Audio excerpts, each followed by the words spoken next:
देवियों सज्जनों, ये वो समय है प्रीलिम से पहले का जब हमको इंटरनेशनल ऑर्गेनाइजेशंस रिवाइज करनी बहुत जरूरी हो जाती हैं। बिकॉज जैसे कि अगर हम ब्रिक्स की बात करें, BRICS, SCO, United Nation, World Bank, ये रेपिटेटिवली हमने देखा है कि यूपीएससी के प्रीलिम्स के पेपर में आती है। और आज के इस क्विक रिवीजन वीडियो में मैं ब्रिक्स ऑर्गेनाइजेशन के बारे में आपके साथ कुछ बातें साझी करना चाहता हूं। बिकॉज आए गए दिन ब्रिक्स में एक्सपेंशन हुआ है, ब्रिक्स में नए मेंबर्स ऐड हुए हैं, ब्रिक्स में ब्रिक्स पे ऐड हुआ है, ब्रिक्स पे एक कॉन्सेप्ट है उसके बारे में भी बात करेंगे। देन एक और कंसेप्ट है पार्टनर कंट्रीज का। अब ये पार्टनर कंट्रीज क्या हैं? ये पार्टनर कंट्रीज एक सिचुएशनशिप या लिव इन रिलेशन में है ब्रिक्स के साथ। क्या है ये कॉन्सेप्ट? अभी इस वीडियो में समझते हैं। मैं हूं आपका अपना एजुकेटर कुबेर सिंह। आइए देखते हैं क्या हमने बात करनी है आज। तो देखिए, किसी जमाने में ब्रिक्स बहुत प्रॉमिसिंग माना जाता था। वैसे क्रिटिक्स ब्रिक्स को हमेशा एक टॉकिंग शॉप कहते थे कि इतने सारे देश यहां पे मौजूद हैं, क्या ये वाकई में कुछ कर भी पाएंगे? क्या ये वाकई में जिस मैंडेट के लिए बने हैं, which is to challenge the Bretton Woods institution, क्या ये वाकई में उसको चैलेंज कर भी पाएंगे? और इतने सालों में, पिछले 5 सालों में, जब से चाइना और इंडिया के बीच में तनाव हमने देखे, तब से हमने लिटरली रेलेवेंस ऑफ ब्रिक्स को भी क्वेश्चन करना शुरू कर दिया था। लेकिन अभी हम पिछले 2 सालों में देख रहे हैं कि ब्रिक्स में मोमेंटम हुआ है, ब्रिक्स में मोमेंटम बढ़ा है और ब्रिक्स में नए देश ऐड हुए हैं। आज ये ब्रिक्स देश 5 नहीं पर 10 हो चुके हैं और साथ के साथ इसमें 9 पार्टनर कंट्रीज भी हैं। 3 और देश हैं जो कि पोटेंशियल पार्टनर कंट्रीज हैं। तो ऐसा लगता है कि लगभग आधी दुनिया ब्रिक्स में ही शामिल होना चाहती है। लेकिन इस ऑर्गेनाइजेशन की शुरुआत कैसे हुई थी? तो अगर आपसे कोई पूछे कि पहला ब्रिक्स समिट कब हुआ था, देखो, पहला ब्रिक्स समिट हुआ था 2010 में, क्योंकि तब साउथ अफ्रीका यानी कि एसएड हुआ था। पहला ब्रिक्स समिट हुआ था जून 2009 में। कहां पे? येकातेरिनबर्ग, रशिया में। साउथ अफ्रीका 2010 के समिट में आता है। और 2010 का जो समिट हुआ था ब्रिक्स का वो साउथ अमेरिका में, ब्राजील में हुआ था। तो ये आपको बात पता हो कि ब्रिक बनता है 2009 में, ब्रिक्स बनता है 2010 में। ये जो आइडिया था ब्रिक्स का, ये पहली बार ये टर्म कॉइन किया था एक गोल्डमैन सैक्स के इकोनॉमिस्ट सर जिम ओनील ने। और उन्होंने ये कहा था कि ये जो 5 देश हैं, ये आने वाले समय में 21वीं सदी में ये 5 देश रुतबा रखते हैं, दम रखते हैं कि ये अमेरिका और अमेरिकन लेड इंस्टीट्यूशंस को, चाहे वो यूनाइटेड नेशंस है, चाहे वो आईएमएफ है, चाहे वो वर्ल्ड बैंक है, इन सभी इंस्टीट्यूशंस को चैलेंज करने का रुतबा, दम रखते हैं ये 5 कंट्रीज ब्रिक्स। अब यहां पे मैंने ना क्या किया है, विकिपीडिया में से स्क्रीनशॉट निकाला है, आपको ये दिखाना चाह रहा हूं कि पहली, दूसरी, तीसरी मीटिंग कहां पे हुई थी। अब आपको याद तो नहीं रखनी है कि पहली मीटिंग कहां थी, चलो पहली पता है, पहली रशिया में थी। दूसरी कहां पे? ब्राजील में थी, इतना पता है क्योंकि दूसरी मीटिंग वाज ब्रिक्स, पहली मीटिंग वाज BRIC ब्रिक। अब आपको यह पता हो कि रीसेंट मीटिंग्स कब हुई हैं। अब 2013, 14, 15 में कहां मीटिंग हुई थी, ये शायद यूपीएससी नहीं पूछेगा। लेकिन जो रीसेंट मीटिंग्स हुई हैं, जैसे कि अगर हम 2023 की बात करें, साउथ अफ्रीका में वो मीटिंग हुई थी। 2024 की बात करें, वो मीटिंग रशिया में हुई थी। रशिया में कहां पे हुई थी? काजान में। काजान कहां पे है? तातरस्तान में है। तातरस्तान इन रशिया, तातरस्तान एक प्रोविंस है रशिया में, वहां पे काजान है, तो वहां पे मीटिंग हुआ था। साउथ अफ्रीका में 2023 में मीटिंग हुआ था। ये वही मीटिंग है जब व्लादिमीर पुतिन इस मीटिंग में नहीं आए थे साउथ अफ्रीका में। बिकॉज आईसीसी ने अरेस्ट वारंट इशू किया था व्लादिमीर पुतिन के खिलाफ। तो व्लादिमीर पुतिन इस करके नहीं आए कि उनके खिलाफ अरेस्ट वारंट था, उनको इस बात का डर नहीं था, but he gave it a skip in the meeting which was held in south Africa. तो ये कुछ इंपॉर्टेंट मीटिंग्स हैं। First meeting, second meeting, 15 summit south Africa में हुआ था, 16 समिट रशिया में, काजान में हुआ था। अब देखो, ये जो आइडिया है ब्रिक्स एक्सपेंशन का, ये ऐसा नहीं है कि एकदम से अभी किसी ने सोचा और हो गया। ये जो आइडिया है, जो मोमेंटम है ब्रिक्स एक्सपेंशन का, ये 2017 से चलता आ रहा था। इनफैक्ट चाइना ने ब्रिक्स प्लस आइडिया को प्रमोट किया था कि कैसे ब्रिक्स को और इंक्लूसिव बनाया जा सकता है और कैसे डेवलपिंग कंट्रीज का जो स्टेक होल्डर है, डेवलपिंग कंट्रीज का जो से है, डेवलपिंग कंट्रीज की जो वॉइस है, वो और ज्यादा मजबूत बनाई जा सकती है। So therefore this idea was proposed by China. Critics का यह मानना है कि ब्रिक्स एक टॉकिंग शॉप से अब एक टॉकिंग मॉल बन चुका है।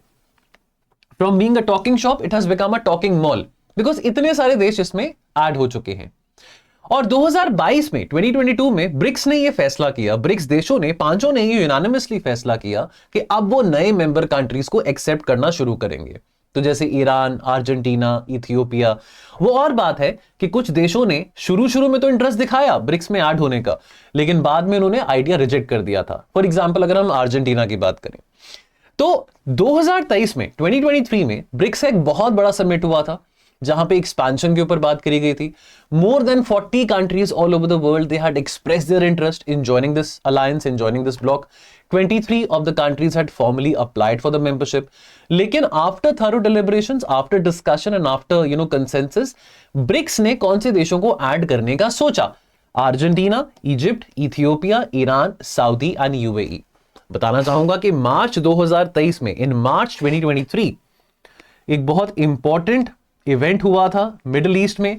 वो क्या था कि शी जिनपिंग ने अपनी डिप्लोमेसी के जरिए, अपनी गुडविल के जरिए सऊदी और ईरान के बीच में डिप्लोमेटिक रिलेशंस रिस्टोर कराए थे। And that also paved the path ahead कि सऊदी ईरान दोनों एक ब्लॉक में, ब्रिक्स में आ सकते हैं। However, as things stand today on April 2025, Saudi Arabia is yet not an official member of BRICS. ये आपको बताना चाहूंगा कि सऊदी अरेबिया अभी भी ऑफिशियल मेंबर ऑफ ब्रिक्स नहीं बना है। अर्जेंटीना की बात करें, अर्जेंटीना भी अभी ब्रिक्स का मेंबर नहीं है। अर्जेंटीना में there was a change of government. 2023 में there was a different government in Argentina. 2024 में there was a different government. Javier Milei जो अर्जेंटीना के प्रेसिडेंट बने थे, जो कि दिखने में डोनाल्ड ट्रंप जैसे लगते हैं और उनकी पॉलिसीज भी डोनाल्ड ट्रंप जैसी हैं। उन्होंने आते सार ही कहा था, आउटराइटली रिजेक्ट कर दिया था कि नहीं, अर्जेंटीना ब्रिक्स का मेंबर नहीं बनेगा। और एडिशन ऑफ न्यू मेंबर्स से डेफिनेटली ब्रिक्स का जो एरिया है, ब्रिक्स का जो ज्योग्राफिकल एरिया है और पॉपुलेशन एरिया है, वो डेफिनेटली बढ़ा। ग्लोबल जीडीपी में ब्रिक्स का शेयर भी बढ़ा और ब्रिक्स को वो वजन मिला, वो लेवरेज मिला कि वो वेस्टर्न डोमिनेटेड ग्लोबल इंस्टीट्यूशंस को चैलेंज कर सकते हैं। प्रेजेंटली ब्रिक्स एम्बॉडी करता है more than 40 to 45% of global population and more than 25% of world's economic output. और नए इंक्लूजन के साथ जैसे ब्रिक्स एक्सपैंड हो रहा है, जैसे ब्रिक्स ने एक पार्टनर कंट्रीज का, जैसे ब्रिक्स ने एक पार्टनर कंट्रीज का कॉन्सेप्ट भी इंट्रोड्यूस करा है, तो वैसे वैसे लगता तो यही है कि BRICS Aahista Aahista more than 50% of the world population and more than 40% of global GDP comprise करेगा। इनफैक्ट ब्रिक्स के अंदर one of the largest oil producing countries शामिल हो चुके हैं। ऑफिशियली यूएई और ईरान शामिल हुए हैं। सऊदी अभी वंस अगेन रिपीट ऑफिशियली शामिल नहीं हुआ है। अर्जेंटीना ने डिक्लाइन कर दिया था ब्रिक्स का ये जो प्रपोजल था। एज ऑफ 2025, जनवरी 2025, अभी रीसेंट मेंबर कौन बना है ब्रिक्स में? इंडोनेशिया। इंडोनेशिया रीसेंट मेंबर बना है ब्रिक्स में। तो ब्रिक्स के साथ जो 5 नए मेंबर्स ऐड हुए हैं पिछले 1.5-2 ईयर्स में, वो कौन से हैं वो आपको बता देता हूं। तो एक है इंडोनेशिया, एक है Egypt, then you have Ethiopia, you have UAE and you have Iran। 1 2 3 4 5 ये 5 मेंबर्स हैं। यहां पे देख लीजिए, स्क्रीनशॉट लेना, स्क्रीनशॉट ले लीजिए। ये 5 मेंबर्स हैं जो कि ब्रिक्स में ऐड हुए हैं। ठीक है, ये 5 मेंबर्स ब्रिक्स में ऐड हुए हैं। ऑलराइट, सो रीसेंट बीइंग इंडोनेशिया। नाउ एक कॉन्सेप्ट है जो ब्रिक्स ने इंट्रोड्यूस करा है, वो है पार्टनर कंट्रीज का। तो 9 देश हैं, ये 9 देश हैं जिनको पार्टनर कंट्रीज की लिस्ट में डाला गया है। अब इसको कैसे याद रख सकते हैं? बेलारूस, बोलिविया, क्यूबा, बीबीसी, ठीक है, कजाकिस्तान, मलेशिया, नाइजीरिया, एनएमके, नमक, ठीक है, एनएमके यानी कि नमक, Nigeria, Malaysia, Kazakhstan and Thailand, Uganda, Uzbekistan. तो बीबीसी, नमक, तू, ऐसे मतलब जैसे भी आपको याद रहे, मतलब just a way to remember. मैं भी अभी आपके साथ ये लेक्चर ले रहा हूं तो मेरे दिमाग में भी, मेरे जहन में भी एक्रोनिम ऐसे अभी आया, बीबीसी, नमक, तू। अब ये 9 पार्टनर कंट्रीज हैं, तो इन 9 पार्टनर कंट्रीज को याद करने के लिए छोटा सा एक्रोनिम, स्टूपिड सा एक्रोनिम, बीबीसी, नमक, तू। 3 और देश हैं, बाय द वे 3 और देश हैं, अल्जीरिया, वियतनाम और तुर्की। उनको भी प्रपोज किया गया है कि अगर आप भी चाहें तो पार्टनरशिप कंट्रीज वाले कॉन्सेप्ट पे आ सकते हैं। अब आपको 1 मिनट में बताऊंगा कि ये पार्टनर कंट्रीज का कॉन्सेप्ट है क्या। बहरहाल 2025 में, इस साल प्रेसिडेंसी ब्रिक्स की किसके पास है? ब्राजील के पास है। तो 2025 में ब्रिक्स का समिट, जो कि 17 समिट होगा, जो कि 17 समिट होगा, वो कहां होगा? ब्राजील में होगा। ठीक है, alright. Saudi membership, the curious case of Saudi Arabia, the Saudi membership that was set to start in February 2024, लेकिन at the last minute the monarch of Saudi, he said that look, I am not interested in yet joining the group. Saudi ने अभी तक formally respond नहीं करा BRICS के invitation को, लेकिन अभी जो 16th समिट काजान में, रशिया में जो हुआ था, काजान में रशिया में जो 16th समिट हुआ था, उस समिट में सऊदी अरेबिया के फॉरेन मिनिस्टर मौजूद थे। वो अपनी अटेंडेंस जरूर लगा के गए हैं, लेकिन ऑफिशियली सऊदी अभी यहां पे ऐड नहीं हुआ है। अब ये जो कॉन्सेप्ट है पार्टनर कंट्रीज का, ये इंट्रोड्यूस फॉर्मली जनवरी 2025 में किया, लेकिन इसकी जो बातचीत थी वो 2024 में भी हो रही थी। विच मींस कि आप ब्रिक्स के साथ एंगेज कर सकते हैं बिना फुल टाइम मेंबर बने, यानी कि वो सारे फायदे, वो सारे मजे उठा सकते हैं ब्रिक्स फोरम के, जो कि बाकी ब्रिक्स के मेंबर्स उठा रहे हैं, लेकिन आपको बस फुल टाइम फॉर्मल मेंबरशिप नहीं मिल रही है। A kind of a live in relationship, which is a kind of a live in relationship और a kind of a situationship. शायद सिचुएशनशिप से ज्यादा थोड़ा डीपर, बिकॉज सिचुएशनशिप में फ्यूचर नहीं होता है, लेकिन यू नो अगर हम एक लिव इन रिलेशन की बात करें, फिर भी शायद लगता है कि आगे जाके कुछ ना कुछ रिलेशन फॉर्मलाइज हो जाएगा। तो it is a kind of a live in relationship. Partner countries are in a kind of a live in relationship with the BRICS, that they are drawing every benefit of the forum of BRICS. They are attending all the relevant meetings, जो भी meetings हो रही हैं within the BRICS. Important agendas discuss हो रहे हैं, political, economic, environmental, वो सारे एजेंडास को ये पार्टनर कंट्रीज डिस्कस करेंगे। कौन से पार्टनर कंट्रीज हैं? जो 9 पार्टनर कंट्रीज बताए हैं, बीबीसी, नमक, तू, ये पार्टनर कंट्रीज हैं। लेकिन फॉर्मल मेंबरशिप इनको भी नहीं मिली है, फॉर्मल मेंबरशिप की बात नहीं हुई है, यानी कि लिव इन में रह रहे हो लेकिन शादी नहीं हुई है, सिंपल एज दैट।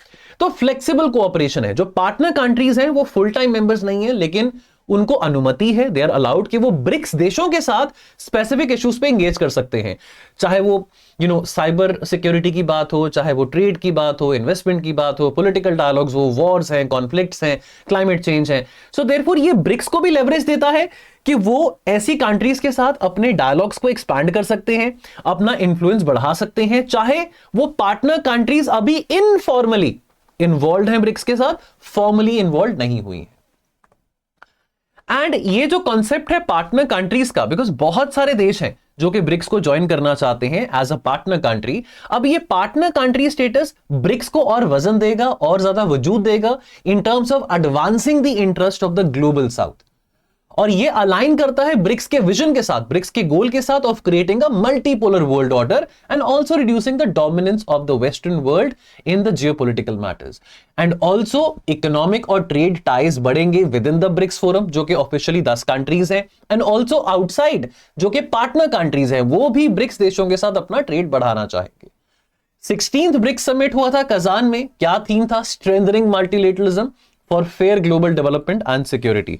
तो देखिए ये जो थीम्स है ना, मैंने 50 इंपॉर्टेंट टॉपिक्स में भी जैसे वर्ल्ड इकोनॉमिक फोरम के बारे में बताया था, तो ये जो मीटिंग्स होती है वर्ल्ड इकोनॉमिक फोरम की हो गया, कोई यूएन की कोई पर्टिकुलर मीटिंग होगी, या फॉर एग्जांपल ब्रिक्स मीटिंग की बात कर रहे हैं, एससीओ मीटिंग की बात कर रहे हैं, इसकी थीम के बारे पता हो, क्वेश्चन में पूछा जा सकता है, स्टेटमेंट दी जा सकती है, और आपको यह पता लगाना होता है कि वो करेक्ट है कि वो इनकरेक्ट है। ओके, सो बाकी अल्जीरिया, वियतनाम और तुर्की, ये 3 कंट्रीज हैं जिन्होंने अभी तक अपना पार्टनर कंट्रीज वाला स्टेटस ऑफिशियली कंफर्म नहीं किया है, लेकिन ब्रिक्स ने कहा है कि आप तीनों भी वेलकम हैं to have a live in relation with us. However these 3 countries they have not officially communicated कि क्या वो पार्टनर कंट्रीज बनना चाहेंगी ब्रिक्स की कि नहीं बनना चाहेंगी। लेकिन जो पीछे समिट हुआ था रशिया में, कहां पे हुआ था? कजान में, वहां पे तुर्की की रिप्रेजेंटेशन थी ब्रिक्स में। Now Turkey is one country which is a NATO country. Apparently जितनी भी कंट्रीज जिसके बारे हमने डिस्कस किया है, Turkey is the only country जो कि एक नेटो कंट्री है, और बीइंग अ नेटो कंट्री वो ब्रिक्स में भी शामिल होना चाहती है इन सम फॉर्म और the other. This is very very interesting because NATO has always resisted the expansion of BRICS. Although BRICS is not a security alliance, unlike NATO, it's a purely political and economic alliance, but NATO has somewhat resisted the expansion of BRICS. Alright, और Kazan declaration पे वही 4-5 बातें जो कि हर एक meeting पे discuss करी जाती हैं, यूएन रिफॉर्म्स के बारे, आईएमएफ रिफॉर्म्स के बारे, मल्टीपोलर वर्ल्ड ऑर्डर के बारे, इमीडिएट सीज फायर हो रशिया से यूक्रेन तक, गाजा स्ट्रिप से लेबनान तक। एंड अगेन यहां पे बात करी गई है कि पैलेस्टीन को फुल टाइम मेंबरशिप मिलनी चाहिए विद इन द यूएन, और 2 स्टेट सोल्यूशन प्रपोजल को भी एडवांस किया है। देन एक और इंपॉर्टेंट इवेंट हुआ था इस ब्रिक्स मीटिंग पे, 16th ब्रिक्स मीटिंग पे, वो था कंसेप्ट ऑफ ब्रिक्स पे। यानी कि जैसे आज हम यूपीआई पे करते हैं, पेटीएम पे करते हैं, कि आप क्यूआर कोड पे स्कैन करते हो, आप अपना अकाउंट से पेटीएम, अपने यूपीआई से, गूगल पे से, पेटीएम से पे कर लेते हो, उसी तरह से कॉन्सेप्ट ब्रिक्स पे का इंट्रोड्यूस करा गया है, जो कि डिपेंडेंसी ऑन द डॉलर को रिड्यूस करेगा। वैसे पिछले 2 सालों में यूक्रेन वॉर के बाद जब से रशिया के ऊपर सैंक्शंस लगाए गए हैं और रशिया को स्विफ्ट सिस्टम से निकाला गया है, तब से there has been a talk about BRICS currency as well. Although BRICS currency का जो आइडिया है वो तो पूरा नहीं होने वाला है, and India should not support the idea of a BRICS currency, but BRICS pay जो है वो एक इंटरफेस है जहां पे अगर मैं मान लीजिए एक इंडियन सिटीजन हूं, मैं रशिया में हूं, ब्राजील में हूं, या साउथ अफ्रीका में हूं, या इथियोपिया में हूं, इजिप्ट में हूं, तो वहां पे ये ब्रिक्स पे सिस्टम के जरिए मैं पेमेंट्स कर सकता हूं। क्रॉस बॉर्डर पेमेंट्स होना बहुत आसान है, फैसिलिटेटिव है, because of this BRICS pay ecosystem. तो जो भी करेंसी कन्वर्जन रेट होगा वो भी सस्ते से सस्ते दाम पे होगा, लेस रेट्स पे होगा। और इसकी अगर हम एडवांटेजेस की बात करें तो डॉलर के ऊपर डिपेंडेंसी बढ़ेगी, यानी कि अगर आप ब्रिक्स किसी भी ब्रिक्स कंट्री में ट्रैवल कर रहे हो, तो अगर आपके पास डॉलर नहीं भी है, बिकॉज हम आमतौर पे ट्रांजैक्शन डॉलर पे करते हैं, सो यानी कि आपकी जो डिपेंडेंसी है as an intermediate currency on dollar वो कम होगी। और within the BRICS pay ecosystem आप ट्रांसपेरेंसी के साथ और और ज्यादा कॉन्फिडेंस के साथ आप पेमेंट्स में डील कर सकते हैं। क्रॉस बॉर्डर ट्रेड फैसिलिटेटिव होगा, cross border payments, people to people payments काफी फैसिलिटेटिव होंगी। इंटरनेशनल ट्रांजैक्शन यूजुअली बहुत हैवी फीस इन्वॉल्व करते हैं, लेकिन ब्रिक्स पे के जरिए ये कॉस्ट्स भी रिड्यूस हो जाएंगी। तो जो पेमेंट्स हैं they will be much faster, they would be much simpler, and without you worrying about converting your currency. तो ब्रिक्स पे की जो एडवांटेजेस है, तो पहली बात तो डिजिटल वॉलेट एक्सेस, तो users they can access the BRICS pay via digital wallet, जो कि उनके अकाउंट्स के साथ, डोमेस्टिक बैंक अकाउंट के साथ लिंक करा जाएगा। देन पेमेंट मेथड्स की बात करें, ये वॉलेट सपोर्ट करता है payments to the QR codes and other digital methods, जो कि स्ट्रीमलाइन करेगा इंटरनेशनल ट्रांजैक्शंस को। देन लोकल करेंसी ट्रांजैक्शंस की बात करें, ब्रिक्स पे जो है ये डायरेक्ट ट्रांजैक्शंस को फैसिलिटेट करेगा in the member nations local currencies. So therefore there is no need for you to convert your currency first into dollars and then into the Russian currency or then into the Chinese currency or into the South African currency, उसकी requirement नहीं रहने वाली है। And definitely इसके cost and efficiency benefits रहेंगे। ये system design किया गया है for direct currency swaps within the BRICS economies, within the 10 BRICS economies, and this will potentially result in lower transaction fees and faster settlement times as well. Alright, so friends, ये था जो भी important मुझे लगा BRICS के बारे। पिछले 2 सालों में जो भी हैपनिंग्स ब्रिक्स से रिलेटेड हुई है, तो वो सारी की सारी इस वीडियो में है। 17 मिनट्स का ये वीडियो है। अगर अच्छा लगा तो कमेंट सेक्शन में जरूर बताना।